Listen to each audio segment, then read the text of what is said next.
You're listening to Men of Abundance, episode 190 with Frank Ford. Today we're talking about improving your life. Welcome to Men of Abundance, the podcast for those looking to level up their lives by hanging out with some of the greatest leaders and established professionals in our community, living a life of integrity, honor, and the abundance mentality. Prepare to pay it forward with your host, former Army medic turned lifestyle entrepreneur, Wally Carmichael.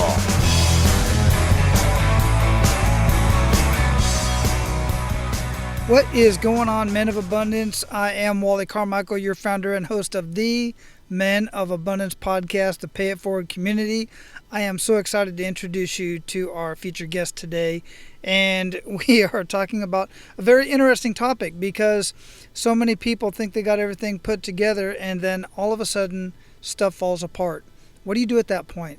Do you just throw up your paperwork and throw the plans in the air and walk off the stage? Nope.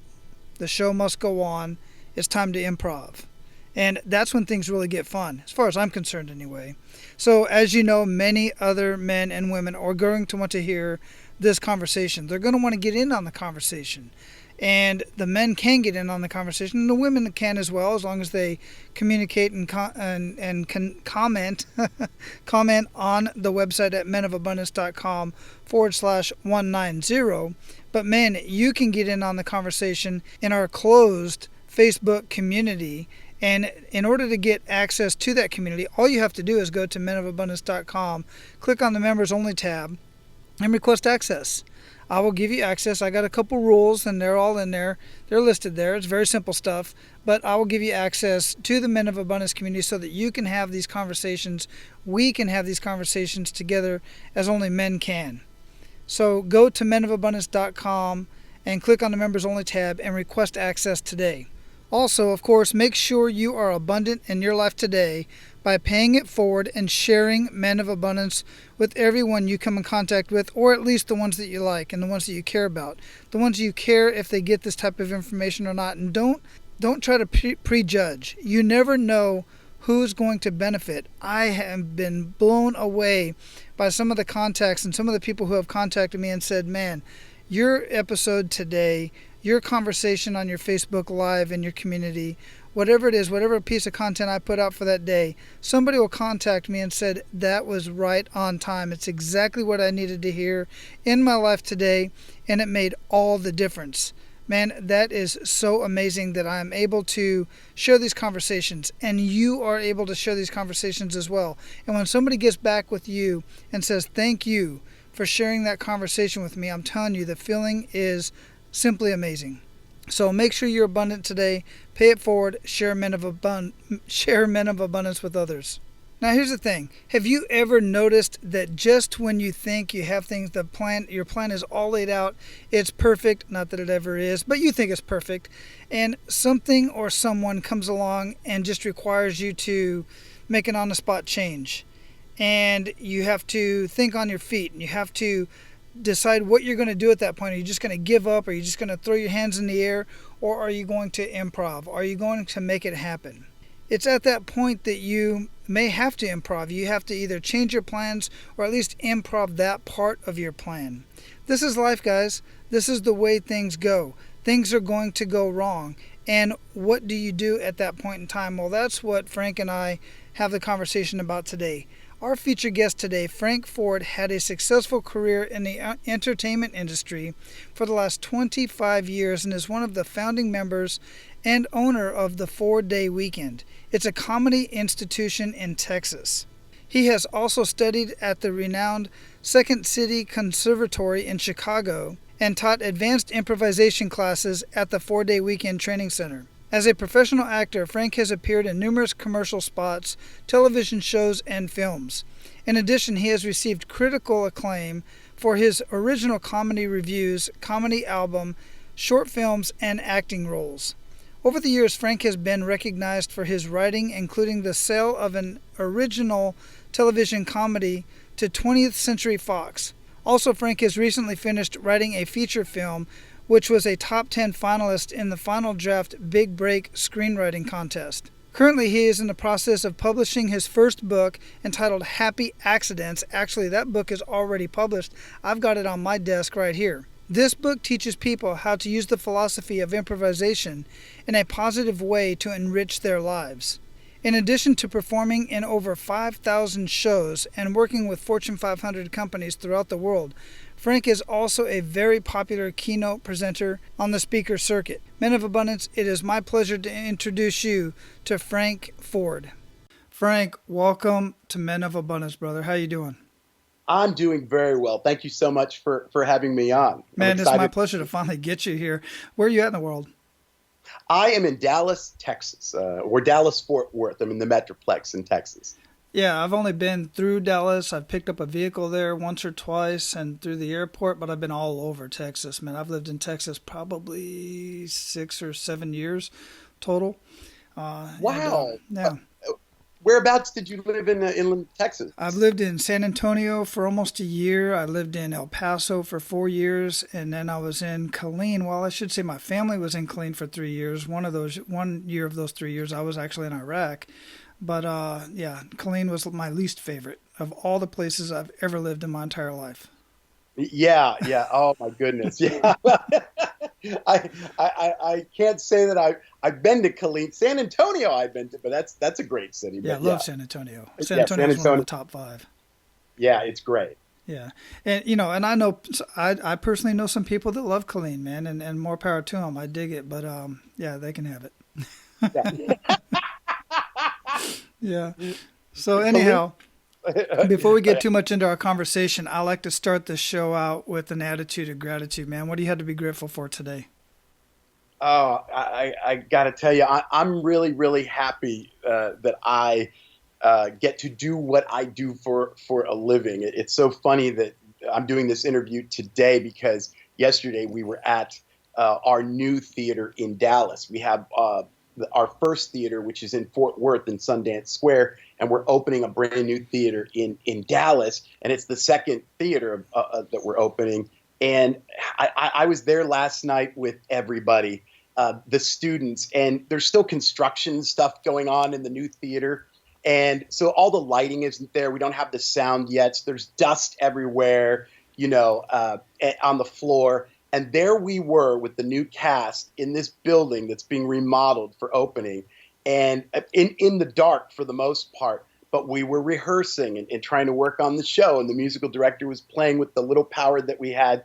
I just thought, I was looking around thinking, I'm just so thankful that I get to do this. And look at this. This is a new group of improvisers that are coming into 4-day weekend. And I just thought, man, I'm the luckiest guy alive. I get to do what I love to do for a living. So that's what my attitude of gratitude is for today. That coming off the heels of that. I dig it, man. Well, that's improv at its best, man. I mean, You don't have all the right equipment, not the lighting, the sound. I mean, you're completely improvising from beginning to end, man. Yeah, it's true. And it was funny because, and I'd mentioned it to them. I said, guys, back in the day when we started, this is kind of how we rehearsed. I mean, we didn't have an audience. And this reminds me of us 20 years ago when we started 4-day weekend. And, it's a younger cast and they're all there. But they're there because they love doing it as much as we love doing it.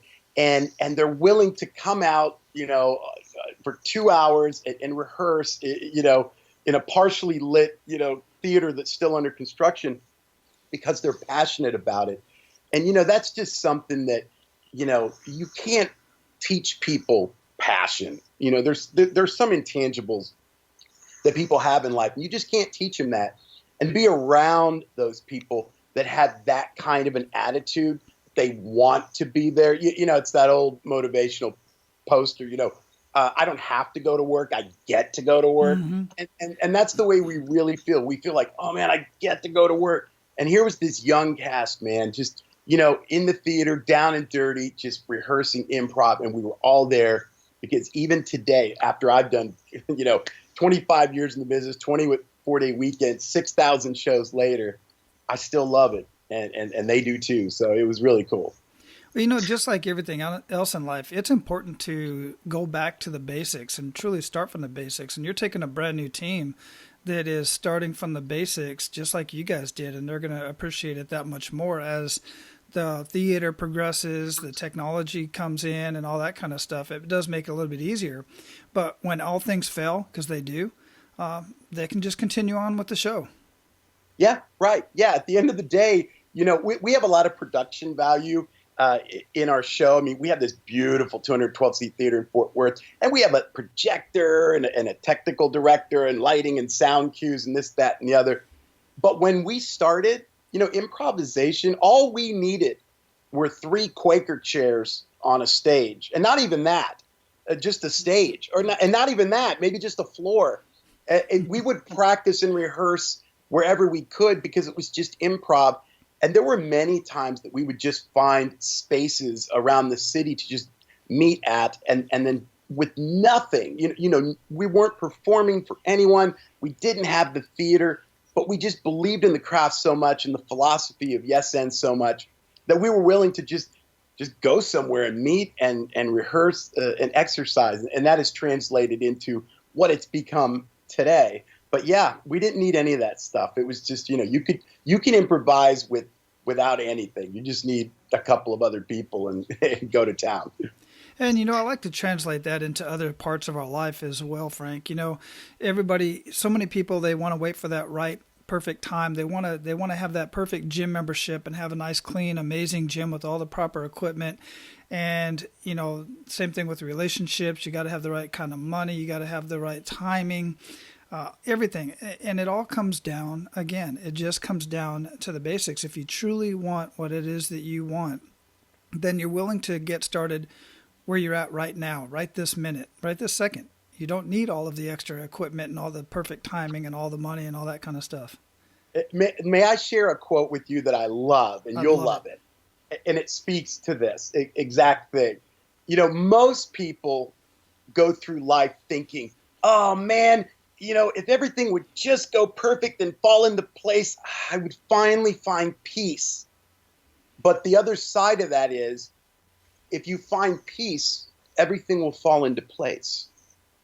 And that's kind of where you have to start. You have to find peace, and then everything's going to fall into place. And far too often, we do it the other way. We're sitting there trying to control everything and make sure that everything's perfect, then it falls perfectly into place, and it's going to be this perfect thing. But as Steinbeck said, the plans of mice and men often go awry, right? So we're so busy trying to control everything and make it perfect, and then we'll think, oh, someday, man, if I just get this house, if I just do this, if I get this thing, then finally I'm going to be happy and find peace. When it really is, the whole approach to life should be the exact opposite. Find peace first, and then it'll all fall into place. Absolutely, 100% correct. My experience is that, and many other men that I've worked with, just exactly the same thing. Once they find that peace, everything really starts to fall into place. And here's the thing, it's never going to be perfect, so just let that go. That's right. Just let it go. And that's one of the great things about doing improv comedy is this. It is an inexact science. Okay, for your listeners or anyone who's listening who doesn't know what improv comedy is, it's kind of like a Whose Line Is It Anyway, or at the Groundlings or the Second City. But basically, we get audience suggestions, and then we improvise or make up scenes and songs based on those suggestions. Well, we don't know what the audience is going to say. We don't know what each other is going to say. But the way that we kind of work together is that we actively listen to what's going on. We're present. We're in the moment.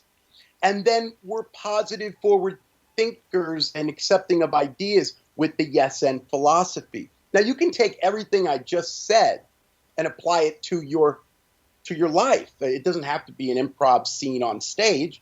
It can be, you should be an active listener in life. You should be present in life. And you should be open to ideas and able to yes and things in life. And improv's all about adaptability. We change things on the fly based on what the last sentence was. So improv, and I've been fortunate enough to do this for the last 25 years, it conditions you to operate that way. So there's no curveball. There's nothing that life is going to throw at me or the guys that I work with at this point that we know that we can't and a workaround. We always know that we can. But yeah, improv has that built-in sort of undercurrent of adaptability and how to adapt to changes and things that are going on around you. And you don't realize the effect that it has on you for helping to deal with, the curveballs life throws at you until, later on down the road, you're like, oh, wow, this has really worked. That's one of the reasons that a lot in come to us and ask us about, hey, can you talk to our group about, adaptability and you just realize how many applications it has in real life. But yeah, you don't know what life's going to throw at you. You just kind of have to go with the flow when it does. Yeah, and that's what personally I think makes life really fun and exciting is just to be able to adapt to that, just like I do with every single conversation on this show. I have my set questions that I have, but I never really know where the conversation's going to go. So I just kind of roll with it. And I've learned over the last year and a half, and I've learned even before that, how to be an active listener and not think about what I'm going to say next, but listen to what my guest is saying. And then, kind of adjust the questions and adjust my comments based on that. And I love doing it that way. It just makes it so much more fun. It makes it more conversational. And I learn a lot more because I'm listening a lot more. So, I just see the applications. And we're going to get into your book here in just a minute. Before we even get into that, I want to ask you the question, how would you describe yourself, Frank? Oh, boy, let's see. Not to put you on the spot or anything, Yeah, right. You know what? I would describe myself at I'm a yes and person. That's how I would describe myself. And I was a yes and person kind of before improv. I just didn't know what to call it. But I'm a yes and person. I'm a very sort of optimistic person that no matter what, I love to learn and I love to hear new things and read about new things. And I'm constantly trying to be a student. I guess that would be one way that I would really describe myself, that I'm a yes and person. So I'm always looking for the positive sort of workaround, but that I'm a student. And what I mean by that is that I'm a student of life. I had a teacher a long time ago when I was taking his class. He said to me, Frank, the only thing that I would ask of you is that you allow yourself to be a student. And at the time, very young, I was thinking, well, I'm in your class. By default, I'm a student. But he was a Buddhist. And what he meant was, no, a student of life forever. And that, man, you know what? I come from a family where academics and education was very important. So, the whole student role was a big part of my life. But that is really carried over into my adulthood. And that teacher that I just mentioned was Marty DeMott from the Second City in Chicago. And it was an improv class. And those words resonated with me. And what it does, if you keep yourself in the mindset of a student, you never risk being the know-it-all. Because to me, there's a lot of people who walk around and they act like they know everything. They're the know-it-all. And the only thing that means is that you've intellectually or creatively flatlined at an early age. I mean, I don't know any other way. It's like, really? You've closed off any other, streams or channels for ideas to come into your like that. That's such a travesty, a horrible thing when I see somewhere along the way that people just stop learning. They stop being a student of life. And that's always carried with me. I am a student of life. And so I never put myself above learning something new or above anybody else. I even told the new cast that's coming into our theater, I said, hey, listen, I know that we own this. We've been doing this a long time. you guys are coming in, maybe you don't have as much as experience, and you're going to learn from us because we've done it. The little secret is, the truth is, I'm going to be learning as much from you as you are from me. So I just want you to understand, I'm a student here. I'm learning too, and that's always just kept things in perspective for me, and it keeps my ego or people's ego in check. If you approach life as a student and you truly are willing to learn and be open to things, then yeah, you kind of, ideas come in, and then that's where the yes and part comes in. You're more open-minded to things you normally wouldn't be if you already had a set or preconceived notion of what it was. Right. That's a very good point, Frank. And a lot of guys have a really hard time with that because they don't want to be perceived, and they want to be seen as the guy who has got it figured out. And even if guys, even if you know a lot of stuff, you know your vocation, you know a lot of stuff about certain things. But even as Frank said, even though he's been doing this for 20 years, there's still so much to learn, even from those new people coming in to the industry or to the vocation or whatever it is that you're doing. And it just really opens up your mind to the point to where you're able to really pay attention and learn from other people. You might know not a lot of information, but that know-it-all doesn't come off very well to anybody, and is really just a quick turnoff. I know this because that was me for many years of my young life, as well as most of us can attest to.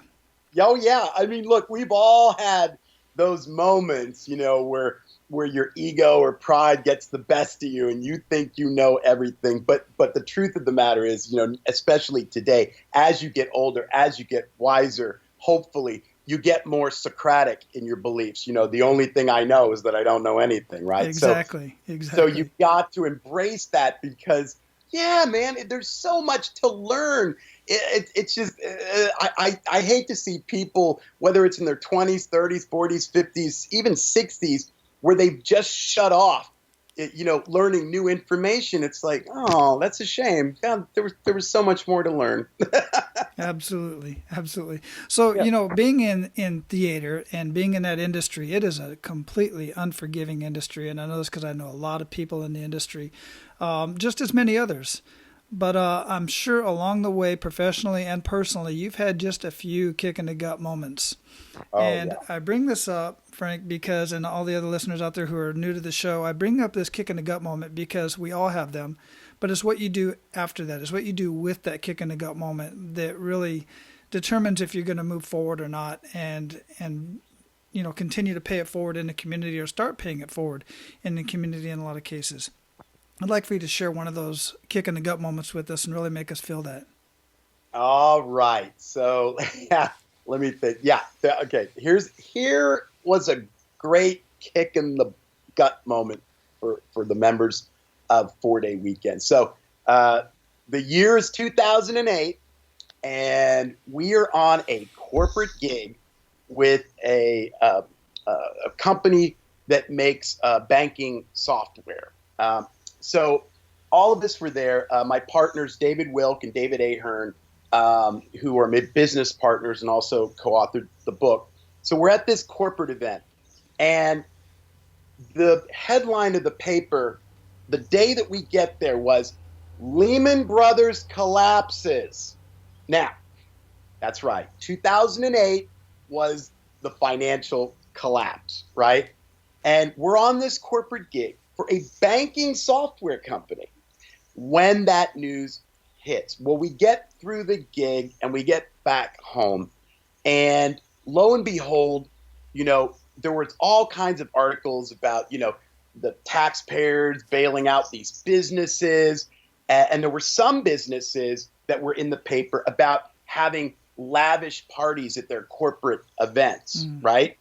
Well, after that, after some of those people got called out, all of a sudden now, the revenue streams for corporate entertainment dried up.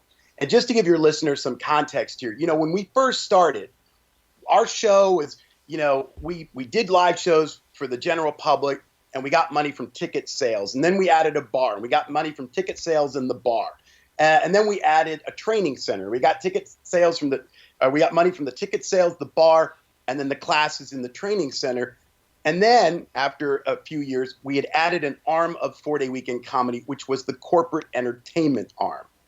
And so what we would do is we got really popular with Fortune 500 companies and really good at doing corporate events all over the country, all over the world. And that was a big revenue stream. So we had grown and expanded the business by 2008, where, we had a staff of people now working for us. We had a big cast. We had this training center. There were a lot of expenditures. And one of the big revenue streams coming into 4-Day Weekend was corporate entertainment. Well, after we got back, all of a sudden, the businesses that were being called out on spending money in a frivolous way on their corporate parties or corporate entertainment sort of tightened the purse strings. That revenue stream dried up. So now we were in a pickle. We're in a predicament. It's like, oh dear. How are we still have to pay our rent. We still have to, pay for the lights to come on. We still have to pay for this. We have to pay for insurance. We got to pay for that. And a big chunk of our revenue stream went away. Now, that was a kick in the gut moment because we were way out on a limb and we had to come up with a new revenue stream quick. Well, it was in that moment where we really had to, become yes and guys, come together, throw out ideas. There are no bad ideas. How could we supplement the business or come up with a new arm of the business to replace that revenue stream? And one of the things that we talked about, and something I talked about because I came from corporate America, that's what brought me to Texas in the first place. I was recruited out of the Ohio State University to come work for Texas Instruments, the makers of the graphing calculator. So if anyone out there has used a graphing calculator, you're welcome. I remember those.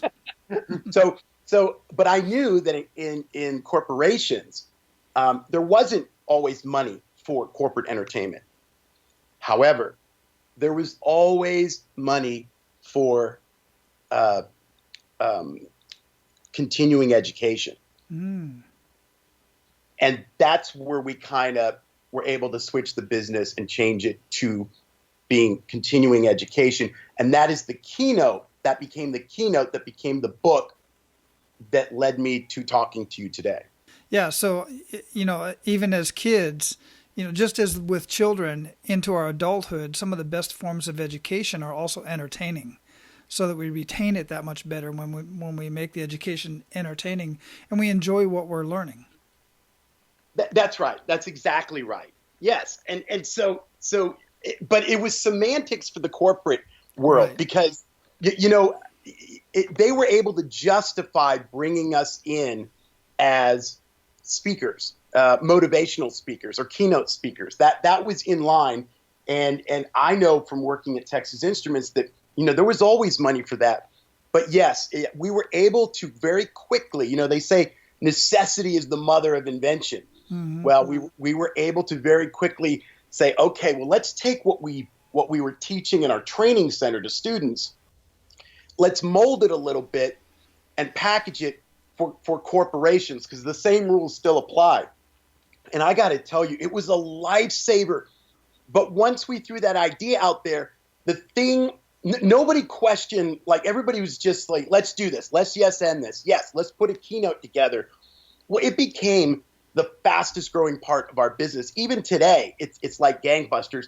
And it was what led to the book. But yes, people gravitated towards it because, yes, we were able to deliver our message using humor. And as we say, humor is the spoonful of sugar that makes the medicine go down, right? It is, yes. Yeah, I love right? it. Exactly. Right? So, and speaking of all of that, so you had that kick in the gut moment that really took you down, and then you guys came back from that. Yeah. But at the same time, as people start succeeding, as people start seeing results in their workout program, as people start seeing results in their relationships, people start seeing results in their business or even in their vocation, in their job at work, when they sit back on that, all of that starts to deteriorate, meaning when they just stay status quo, okay, I'm here, this is where I want to be, and I'm just going to keep status quo, then that's when things start going awry. They start coming down. You're not going to be, your health, everything is, just starts kind of fading. And there's a chapter in your book, Happy Accidents, which I've been reading through, that really touches on this. And this chapter, let me grab it real quick. And it's chapter 9 that says, "When all else succeeds, leap again." And that just rings so true with me with so many people, because I see so many people get to the point to where they want to be or close to it, and then they just go status quo. Can you speak on that chapter a little bit? Yes. Well, one of the things that we talk about in improvisation is that, improv, like life, is always stepping into the unknown. And one of the things that we say is, life is all about the leap. It is not about the landing. It never was. It never will be. Okay. You're going to land somewhere. But if you're too insecure and afraid to ever make leaps in life, well, you're surviving, but you're not thriving. You're surviving, but you're not living life to its fullest. And so one of the things that we've always guarded against was resting on our laurels at all times. So that phrase, when all else succeeds, leap again. It's like, hey, look, don't ever get too comfortable, okay? Because, life is a moving target here, and there's always plenty to learn. Also, don't ever get too big of a head. Don't get egotistical. Never believe your own press. All of these things keep you, on that sort of edge of life where you should never become complacent. You should always be willing to leap again and leap again, because you're pushing the envelope for yourself and sort of testing the boundaries of what you're able to accomplish in this life by leaping. Not leaping means you've given up, kind of. so it's like, oh, well, I guess this is it. And it's just, there's way too much to learn, way too much stuff to do in this life to give up on something, or to think, yep, I did it. I learned everything there is to know about. Are you kidding me? Mm-hmm. No, you didn't. You never learn everything. That's the joke. That's the cruel joke. And the greatest punchline ever of life is that, you don't learn everything. That's the whole thing. It's you will never learn everything in your lifetime. That's what makes it so interesting. So to not leap, to think that you've reached the end is just sort of you're just kind of like, oh. So it's important to always, throw out that goal, the next goal, kick, down the road, and then chase after it. That's what we're constantly doing. It's always, what's the next thing? What's the next thing? I mean, we always tell people, look, you had a group of guys with $700 a piece in 1997 who start an improv show in Fort Worth, Texas. And that group was able to yes-end their way to delivering a keynote to Congress and the President of the United States, right? Hmm. Well, if anywhere along the way, now I had never heard of an improv group doing that. There was no template for that. And if you would have told me that, I said, well, that's impossible. I mean, how can an improv group do that? But the thing is that, you're just trying to you're taking baby steps all the way through life, and you just take it one day at a time, one baby step at a time. And yeah, that moment was 25,000 baby steps out. And I would have never guessed it would have happened. But over the course of 25,000 baby steps and the right yes-and attitude and working with great people, we were able to get there, And so that's the thing. It's just, it's the challenging yourself. And then, you just can't think about it in its totality. You just take it one day at a time, but always challenge yourself. There's always stuff to do that has never been done. So why not embrace that and try to do it your way? Very good points. Absolutely love it. And one other thing that I've found personally that, people ask me, guys will ask me, well, how do you stay motivated? How do you, once you reach that point that you think you thought you wanted to reach, what keeps you moving forward? You don't see another step to take. My answer to that is personally, that's success. There's a difference between success, significance, and abundance in my mind. And when you want to take it to significance and further on to abundance is when you start bringing other people into your circle and show them what you've done to get to where you're at, whether it's health, relationships, job, whatever. And once you start doing that, one, that keeps you motivated to stay and continue to grow because you're going to be asked questions. You're going to learn from the people that you're sharing the information with. And this is whether you do it on a personal level or even turn it into a type of a business of coaching or mentoring or consulting, whatever it is. I've just found that to be a great way to move forward. Now, that's what you're doing with this new group that you have coming in. And I just think it's brilliant. Well, you touched on something here now that speaks to me, and I think it's pretty important. And I'm going to use a kind of an out there metaphor for this, but let's say that you were on sort of like a spiritual quest, and you made the trek up the mountain to get to the summit, and you achieved your spiritual enlightenment at the summit, and then you just stayed there. Well, okay, you've gotten this enlightenment. You're at the summit. You reached it, but that's only half the journey. That's only half the journey. The other half of the journey is to come back down the mountain and then share the information with people and help them and do all that. A lot of people forget that second part. It's not enough to just go up the mountain and be enlightened and get information and get knowledge. You got to come back down the mountain and help the people who haven't gotten up the mountain yet, get up there. That's part of what this is all about. I mean, improv is a very unselfish thing. It really is. When we take the stage at our show, we always say, like, I take the stage saying to myself, it's my job to make all these other guys look good on stage. And conversely, they take the stage and they're thinking, it's my job to make all these other guys look good. Well, if we're all taking the stage trying to make each other look good, guess what happens? We all look good. We all look good.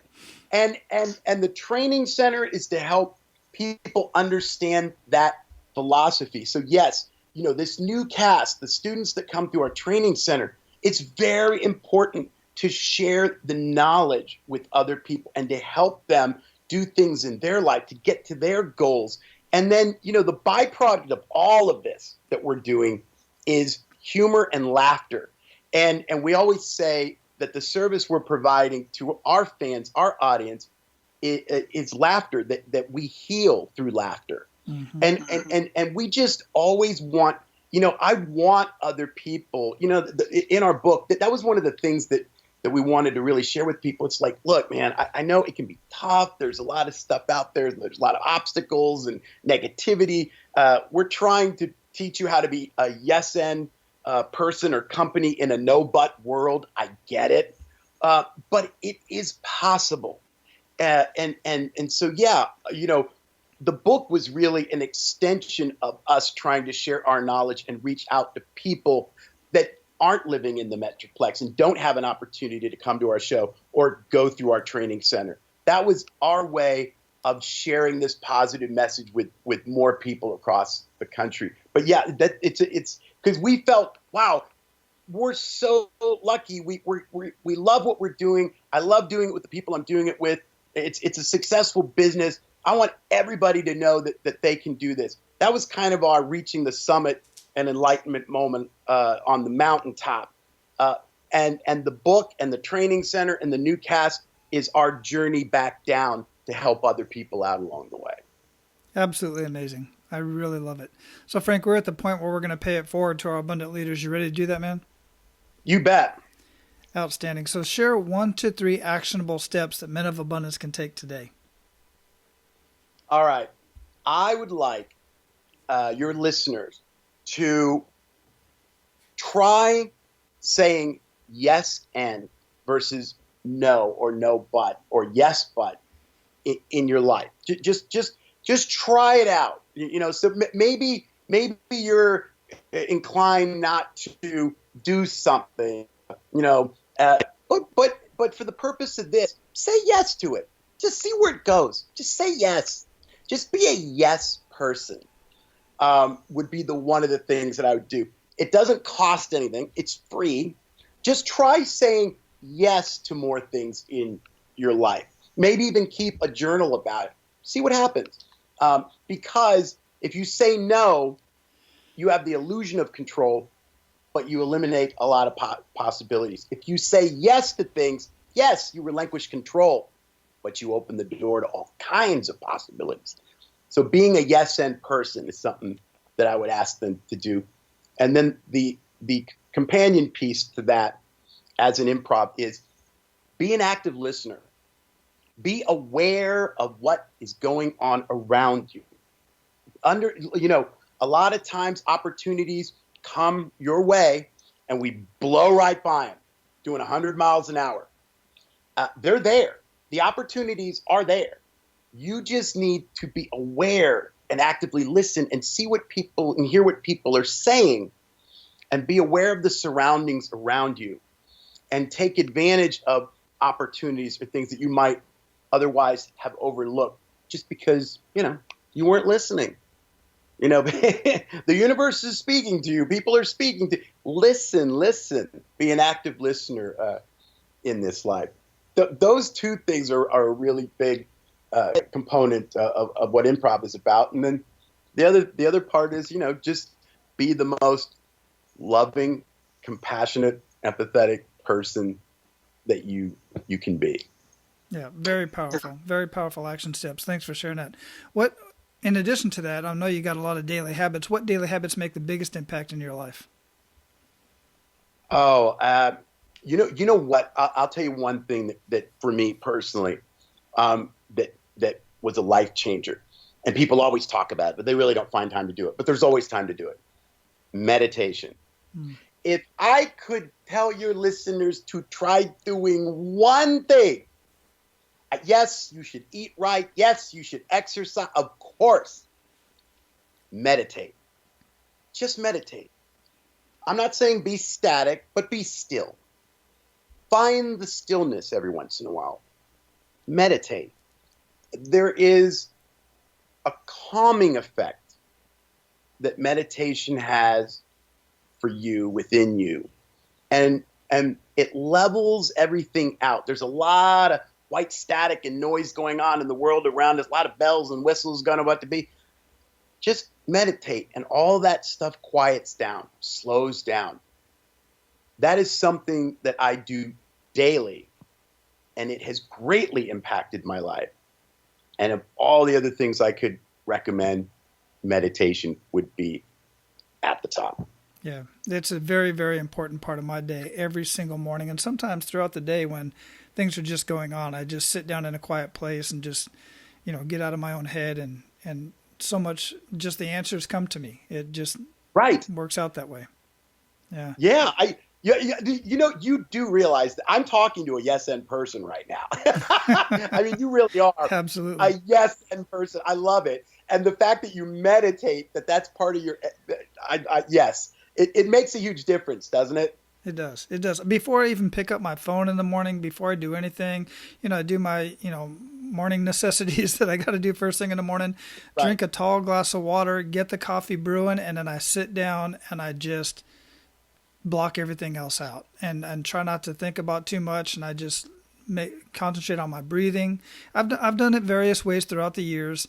But it's not like I don't sit on the floor with my legs crossed and, light an incense or something like that. It's not about that. It's just getting straight in my head and getting it quiet. And I get so much more creative in that zone as well. That's right. Yeah. Yeah. That just find the stillness for a portion of your day. And people think, oh, what do I have to do? Sit there for 3 hours, on a yoga pillow? And no. No. You can do it. You can do it your way for 15 minutes, whatever you have time for. But it's like you said, it's just stopping, taking a moment for yourself, finding that stillness in whatever way works best for you. It makes a huge difference in your life. I don't think meditation gets enough props in our society, but it should. Yeah, because it's kind of foo-foo and stuff like that, and that's the way it's been Right. sold over the years, but it's really not anyway. No. So what would you recommend our abundant leaders read or listen to, and why? You know what? This is a good question. I'm going to throw out Joseph Campbell's The Hero with 1,000 Faces. And the reason is that, that book always stood out to me because in our own way as individuals, we're all kind of on our hero's journey, and when you read that, it's just one of those things that applies to every single person on their walk in this life, on their journey in this life. And it speaks to how, everybody is a hero. There's a hero in all of us. And it doesn't have to take the form of, a fireman pulling a child out of a burning building. Heroes take many different forms, and their journeys take many different paths. And I think that the book is reflective of that, because we tell those hero stories through our mythologies, through books, through movies, time and time again. And I think that taking some of that and applying it to you as an individual, we're all on our hero's journey. And there are people out there who do many heroic things, with feeding the poor, education, these unsung heroes that are out there. But everybody is a hero, and we're all on our hero's journey. And if you realize that every person has their pitfalls, has their obstacles, and that they were able to overcome them, it inspires everybody else to keep continuing onto their journey, to be the best person that they can be, to be the hero in their own lives. Maybe it's to their children or what have you. But I think that would be an interesting book for them to pick up and read, and just see what they could take away from that hero's journey and apply it to their own lives and their own journey. Excellent. Yeah, and I'll have that linked up in the show notes at menofabundance.com. I'm looking forward to getting into that one as well. And you really hit it. The hero, we see these heroes on TV, and we see these heroes in the books and all this kind of stuff. But how many men do you specifically know that live that lifestyle, that are just 24/7 heroes? You're the 24/7 hero to, like you said, Frank, your child, your wife, your siblings, your mom and dad. You're the hero in your community, just by, picking up that rubbish that was on the sidewalk this morning as you were running. That's right. Yes. That's what it comes down to. That's it. Right. And if you kind of look at it that way, you don't have to solve the world's problems to be a hero. Maybe it's just that you've spent quality time with your kids as a parent. That's heroic. Imagine that.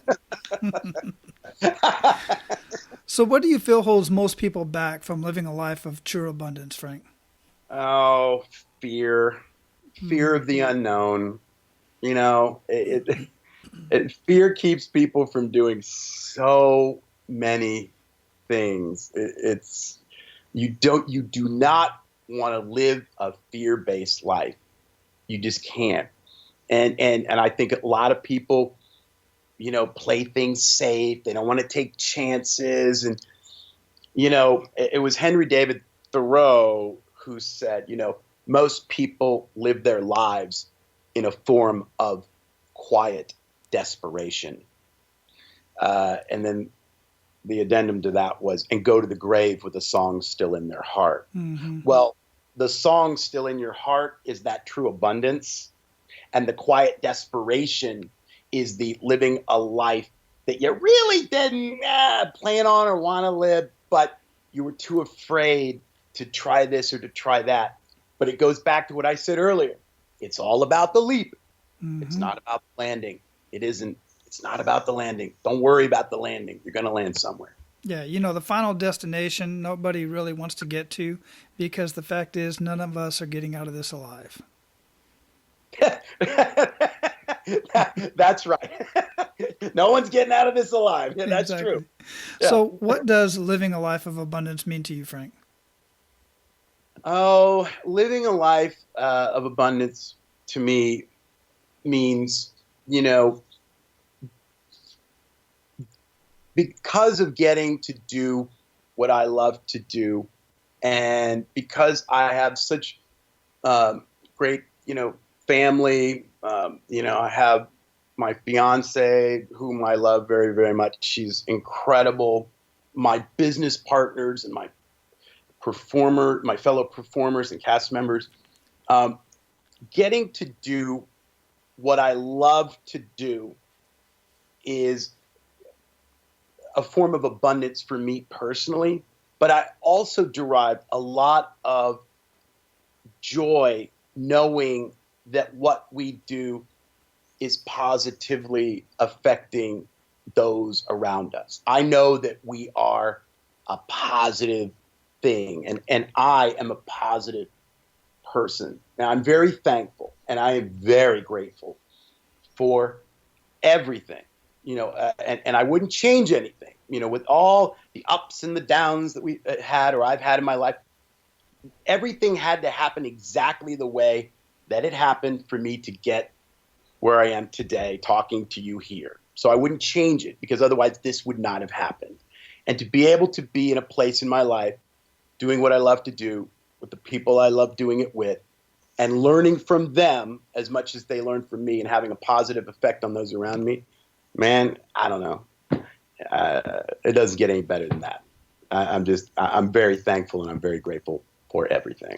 I dig it, man, and I thank you for it. I really do. I thank you and your whole team for everything that you guys do with this 4-day weekend. So we're going to have 4dayweekend.com linked up in the show notes, and anything else that we talked about here we're going to have linked up in the show notes. But what did we not talk about that you want to ensure that our abundant leaders get out of our conversation today?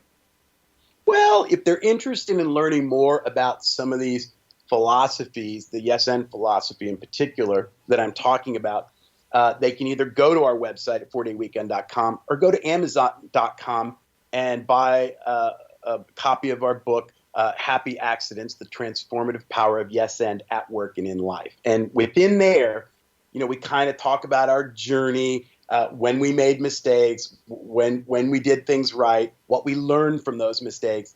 And then we have simple exercises in each chapter that you can sort of just do on your own. They're free, they're easy to learn, and then really start to try to practice them and use them in your daily life. I hope, and I would hope, that if you do that, you'll achieve the same kind of success that we have achieved in your own way. Yeah, and I appreciate that. And that's one of the things that I really did like about the structure of your book. The content's great to begin with, but then you also added those little action steps at the end of the chapters to exercises and action steps, things to, okay, here's what you just learned, but oh, by the way, here's how you can apply it. Now go do it. I love that. Absolutely love that in this type of book. Yeah, it's sort of practical things, because you can talk all you want, and then people are like, yeah, but what do I do? And they're just very simple exercises that we've all done, and it just helps to retrain and reprogram your brain to go from a negative no but attitude to a yes and attitude. Yeah. That's all. And I always talk about an attitude of gratitude. I talk about your mindset, and your mindset is important. It's extremely important. But there's only one thing that's really going to change the trajectory of your life, and that is taking action. No matter if you take action with a poor mindset or a bad mindset or a great mindset, one way or another, your life's going to change. So not until you take action is your life going to improve. That is 100% right. And look, it's what I said at the beginning. We're already improvising. You're an improviser. I'm an improvising. You can choose to improvise your life in one of two ways, in a positive way or a negative way. Well, if you believe in the laws of attraction, Positive attracts positive, negative attracts negative. Mm-hmm. But none of that happens unless you take action. So since you're already improvising and you're already going to be doing something, why not just do it in a positive way? That's it. Absolutely. Great message. I love it. And I just absolutely enjoyed this conversation. I got so much out of it myself. I look forward. I don't take notes when I do the initial conversation, but when I go back and do the editing and everything, I take notes then, and then I'll get a chance to listen to it again, the final cut, and I take notes during that point as well, and I can go back and take a lot of notes on this. Plus, I've got your book here, so it's helping me out quite a bit as well. But Frank, man, it's been a great conversation, brother, and I just want you to go out and live your life of abundance and just keep on paying it forward like you are. Thank you very much. Thank you for having me on as a guest, and I'm very grateful that you did. My pleasure. Aloha. Aloha. Guys, like I said at the beginning of this conversation, stuff happens. You will often have to improv or take another direction. The more experience you have in your relationships, in your career, business, whatever it may be, the better you will get at living your life on your terms while still fulfilling your responsibilities. And that is an amazing way to live your life. I know everybody likes to have everything planned out and all this stuff, but sometimes the spontaneity of life is really the most exciting part. And when you can improv at least parts of these events in your life, man, things just get so much more exciting. And they keep you on your toes, and they just keep your life exciting. So improv as often as you can. Get a hold of the book. I think it's a great book. I've been reading through it, Happy Accidents. And it's a really cool twist on this improv and the way to live your life. Now, go out and live your life of abundance and make sure to pay it forward. That's all for today, Abundance Leaders. For more about our guests and the powerful information we shared with you today, be sure to sign up for our mailing list at menofabundance.com. We appreciate your time and look forward to hanging out with you on our next episode. So until then, be sure to pay it forward and live your life of abundance.